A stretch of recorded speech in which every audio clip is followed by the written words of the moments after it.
आज हम जानेंगे भारत महासागर में बसा एक अनोखा देश के बारे में। तो चलिए शुरू करते हैं। वीडियो अच्छा लगे तो लाइक जरूर कीजिए और चैनल को सब्सक्राइब करना ना भूले। मेडागास्कर अफ्रीका के दक्षिण पूर्वी तट पर स्थित एक द्वीप देश। ये दुनिया का चौथा सबसे बड़ा द्वीप और दूसरा सबसे बड़ा द्वीप देश है। इसकी राजधानी और सबसे बड़ा शहर एंटानानारिवो के नाम से जाना जाता है। चलिए अब थोड़ा मेडागास्कर की हिस्ट्री के बारे में जान लेते हैं। मेडागास्कर लगभग 180 मिलियन वर्ष पहले प्रारंभिक जुरासिक के दौरान अफ्रीका से अलग हो गया था और फिर लगभग 90 मिलियन वर्ष पहले भारतीय उपमहाद्वीप से भी अलग हो गया था। जनवरी 1895 में फ्रांसीसी सेना माजुंगा में उतरी और 30 सितंबर 1895 को उन्होंने एंटानानारिवो पर कब्जा कर लिया। 26 मार्च 1960 को फ्रांस मेडागास्कर के पूर्ण स्वतंत्र होने पर सहमत हुआ। 26 जून 1960 को मेडागास्कर एक स्वतंत्र देश बन गया और फिलिप तसेरानाना इसके पहले राष्ट्रपति बने। मेडागास्कर अफ्रीकी महाद्वीप से लगभग 250 मील की दूरी पर स्थित है। क्या आपको पता है, मेडागास्कर की आबादी मुख्य रूप से अफ्रीकी लोगों से संबंधित नहीं है, बल्कि पूर्व में 4800 किलोमीटर से अधिक दूर इंडोनेशिया के लोगों से संबंधित है।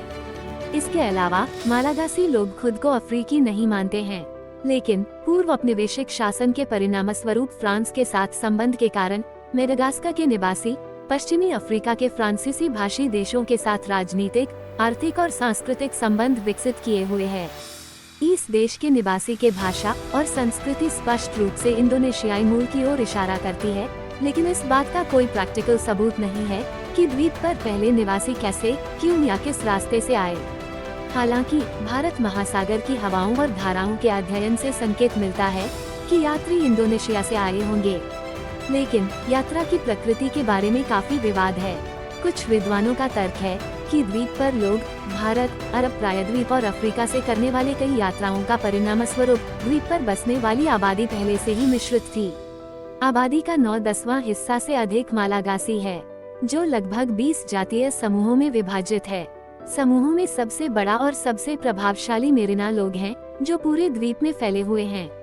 मेडागास्कर के अधिकांश निवासी राष्ट्रीय भाषा मालागासी बोलते हैं, जो लैटिन वर्णमाला में लिखी गई है। मेडागास्कर का लगभग आधी आबादी ईसाई है, 1/4 से अधिक आबादी प्रोटेस्टेंटवाद और लगभग 5वां हिस्सा रोमन कैथोलिक धर्म का पालन करते हैं। उत्तर पश्चिम में सुन्नी मुसलमानों का एक छोटा समुदाय भी पाया जाता है। चलिए अब इस देश की कृषि के बारे में थोड़ा जान लेते हैं। चावल मेडागास्कर की मुख्य खाद्य फसल है। मेडागास्कर में चावल उत्पादन एक प्रमुख आर्थिक गतिविधि है। लगभग 85% परिवार इसकी खेती में भाग लेते हैं। इसके अलावा उत्तर पश्चिम में गन्ना उगाया जाता है। केले का भी उत्पादन व्यावसायिक रूप से पूर्वी तट पर किया जाता है और मक्का मुख्य रूप से मध्य पठार, दक्षिण और पश्चिम में उगाया जाता है। इनके अलावा उगाए गए फलों में सेब, अंगूर, एवोकाडो, आलू बुखारा, अंगूर, संतरा, लीची, अनानास, अमरूद, पपीता और पैशन फ्रूट शामिल हैं। इस द्वीप में रोबस्टा कॉफी पूर्वी तट पर और अरबिका कॉफी भी उगाई जाती है। अन्य महत्वपूर्ण फसलें हैं सेब, मूंगफली, लीमा बीन्स, नारियल, काली मिर्च, वैनिला, कोको, सिसल, राफिया, तंबाकू, कोपरा, कपास और अरंडी की फलियां। मेडागास्कर का पानी समुद्री वन्यजीवों से समृद्ध है, जिनमें विभिन्न प्रकार की मछलियां, शंख और क्रस्टेशियंस शामिल हैं। मछली पकड़ना इस क्षेत्र में भोजन और आय दोनों का प्राथमिक स्रोत है और ये दैनिक आधार पर होता है। मत्स्य पालन द्वीप की अर्थव्यवस्था में अग्रणी भूमिका निभाता है। मेडागास्कर की 14,883 पौधों की प्रजातियों में से 80% से अधिक दुनिया में और कहीं नहीं पाई जाती हैं। दुनिया की 860 ऑर्किड प्रजातियों में से 3/4 अकेले यहीं पाई जाती हैं। साथ ही दुनिया की 9 बाओबाब प्रजातियों में से 6 प्रजातियां भी यहीं पाई जाती हैं। अपनी वनस्पतियों की तरह मेडागास्कर का जीव जंतु भी विविध है। कंजर्वेशन इंटरनेशनल द्वारा लेमूर्स को मेडागास्कर की प्रमुख स्तनपायी प्रजाति के रूप में वर्णित किया गया है। इसके अलावा द्वीप पर पक्षियों की 300 से अधिक प्रजातियां दर्ज की गई हैं। प्राकृतिक संसाधनों की प्रचुरता और अपने अनूठे वातावरण से संचालित पर्यटन उद्योग के बावजूद ये दुनिया के सबसे गरीब देशों में से एक है और विदेशी सहायता पर बहुत अधिक निर्भर है।